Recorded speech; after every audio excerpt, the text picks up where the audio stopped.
बंगाल के विधायक हुमायूं कबीर ने बोल दिया है कि 6 दिसंबर को बाबरी मस्जिद की स्थापना करेंगे मुर्शिदाबाद में। बंगाल के इलेक्शन आने वाले हैं, किस तरीके से आप देखते हैं, क्योंकि विपक्षी पार्टियां फिर से एकजुट हो रही हैं और बाबरी मस्जिद का एक बार पुनः निर्माण कराने की बात कर रही हैं, क्या कैसे देखते हैं? देखिए, पश्चिम बंगाल में जिन बंगाली हिंदुओं ने ममता बनर्जी को हिंदू समझकर टीएमसी पार्टी को नेतृत्व दिया था पश्चिम बंगाल का, मुगल बर्बर क्रूर आक्रांताओं की मानसिकता से, आतंकवादियों के हेड ऑफिस से ममता बनर्जी संचालित होती हैं। ममता बनर्जी जी के लिए संविधान, लोकतंत्र, मानवीय मूल्यों का कोई मायने नहीं है। ममता बनर्जी ने जिस तरह से लगातार हिंदुओं का निर्ममता पूर्वक नरसंहार करवाया है, चिन्हित कर कर कर हिंदू बहन बेटियों बच्चियों का अपने सरकार के नेतृत्व में उनके साथ दुष्कर्म कराया है और लगातार वहां आगजनी होती रही है। हिंदूवादी नेताओं के साथ, गौ रक्षा पर बात करने वालों के साथ गोली मारी गई है और बहन बेटियों को, उनके इज्जत आबरू को सड़कों पर नीलाम कराया गया है। स्थिति स्पष्ट है कि ममता बनर्जी भारत से पश्चिम बंगाल को भिन्न करने के लिए काम कर रही हैं। अच्छा, और विभिन्न पार्टियों को कैसे देखते हैं, क्योंकि योगी आदित्यनाथ लगातार जिस तरीके से सनातन के लिए, अयोध्या मंदिर के लिए अग्रसर होते हुए नजर आ रहे हैं, क्या लगता है कि कितना बड़ा योगदान अयोध्या में, राम मंदिर में पीएम मोदी और योगी आदित्यनाथ का है? देखिए, ऐसा है कि प्रधानमंत्री श्री नरेंद्र मोदी जी के विजन से ही आदरणीय मुख्यमंत्री श्री योगी आदित्यनाथ जी महाराज जी ने अयोध्या को, उस अयोध्या को जो अयोध्या उपेक्षित मानी जाती थी, जिस अयोध्या में सिर्फ इसलिए नहीं आया जाता था कि एक मजहब विशेष का वोट कट जाएगा, जो हमारी पार्टियों को जिंदा रखते हैं, उस अयोध्या को जीवित करने का काम, उस अयोध्या को समाधि से उठाने का काम यदि किसी ने किया है तो हमारे उत्तर प्रदेश के माननीय मुख्यमंत्री, हिंदू हृदय सम्राट, गोरक्षनाथ पीठाधीश्वर श्रीमंत योगी आदित्यनाथ जी महाराज हैं। आज अयोध्या की जो भी विकास देख रहे हैं, जो भी यहाँ अभूतपूर्व कार्य हुए हैं, उसका मात्र एक श्रेय अगर किसी को जाता है तो वो हमारे सिर्फ और सिर्फ योगी आदित्यनाथ जी महाराज जी को जाता है। अयोध्या में तो चलने की सड़कें नहीं थी, लेकिन आज अयोध्या में जो है इंटरनेशनल एयरपोर्ट है। आज अयोध्या में वो स्टेशन नहीं है जहां बड़े बड़े डेंगू वाले मच्छर लगा करते थे। अत्याधुनिक सुविधाओं से लैस आज हमारे पास स्टेशन है। आज हमारे पास जो है वैश्विक स्तर पर संग्रहालय हैं, जिसमें हम अपने आध्यात्मिक पुरातत्वों को संग्रहित करने का काम कर पा रहे हैं। आज हमारे पास दुनिया का सबसे सर्वोत्तम मंदिर बनकर तैयार हो गया, जिसमें प्रधानमंत्री जी भव्य भगवा ध्वज लहराने आ रहे हैं। आज हमारे पास अयोध्या में आप जिस पथ पर खड़ी हैं, इस पथ का नाम धर्म पथ है। और इस धर्म पथ पर तो आइए अखिलेश जी, और इस धर्म पथ पर जब आप चलेंगे तो आप यहाँ से 500 मीटर आगे जाएंगे तो आपको मिलेगा भक्ति पथ, और उस भक्ति पथ से आप सीधे आगे और आगे बढ़ेंगे तो फिर आपको मिलेगा राम पथ, और उस राम पथ से जब अंदर जाएंगे तो आपको उनका दर्शन होगा जिनके लिए जन्म जन्म मुनि जतन कराही, अंतराम कही आवत नाही। आइए अपनी पीढ़ियों को तार लीजिए। श्रद्धेय मुलायम सिंह की जयंती थी, आइए उनके लिए भी प्रार्थना कर लीजिए, भगवान उनको भी सदगति देंगे। अच्छा, तो क्या अगर अखिलेश यादव राम मंदिर में आते हैं तो भव्यता के साथ उनका स्वागत होगा? निश्चित ही, हाँ। निश्चित ही। हाँ। भगवान कहते हैं कि कोट मतलब कितना भी कोई पापी हो, कितना भी उसके ऊपर पाप लदा हो, मेरे पास में आता है, मेरे सन्मुख होई मोह जीव मोह जबही, कोटि जन्म अघनाशय तबही। समाजवादी पार्टी के मात्र इसी जन्म के नहीं बल्कि करोड़ों जन्म के पाप नष्ट हो जाएंगे। अच्छा, अवधेश प्रसाद यहाँ के सांसद हैं, कभी अखिलेश यादव उनके साथ आने की, यहाँ पर कभी ऐसी कोई अपील की या फिर यहाँ पर आने की कोशिश की? मैं खुद ही उनसे निवेदन किया था। मैंने 5 दिन पहले कहा था कि जो लापता सांसद, हमारे लापता माननीय सांसद श्री अवधेश पासी का पता बताएगा, उसे मैं साथ में ले चलकर अयोध्या के प्रमुख धार्मिक स्थलों का, राम मंदिर सहित दर्शन करवाऊंगा। लेकिन अभी तक उनका कोई पता नहीं लगा। तमाम बड़े लापता सांसद, तमाम बड़े नेताओं ने इस पर रिएक्शन भी दिया है अपना, लेकिन ये नहीं बताया अभी तक कि माननीय सांसद जी कहाँ हैं। एक बहुत बड़े नेता, मैं नाम नहीं लूंगा उनका, बड़े नेता हैं वो, हमारी अयोध्या के बड़े नेता हैं, बड़े पद पर भी प्रतिष्ठित है समाजवादी पार्टी सरकार में।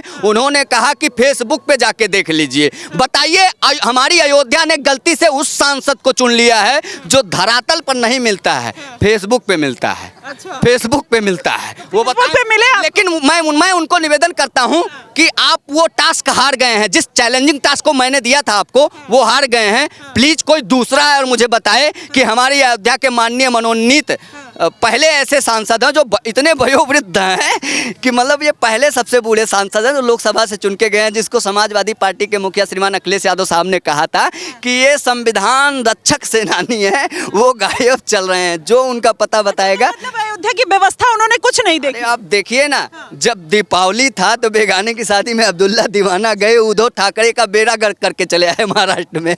पूरी टीम समाजवादी पार्टी की गई और महाराष्ट्र में पूरी समाजवादी पार्टी ने उद्धव ठाकरे का बेड़ा गर्क कर दिया। कांग्रेस को तो समाजवादी ने खत्म कर दिया। उसके बाद फिर आरजेडी और कांग्रेस को इन्होंने बिहार में जाके खत्म कर दिया, अवधेश पासी और अखिलेश यादव जी ने।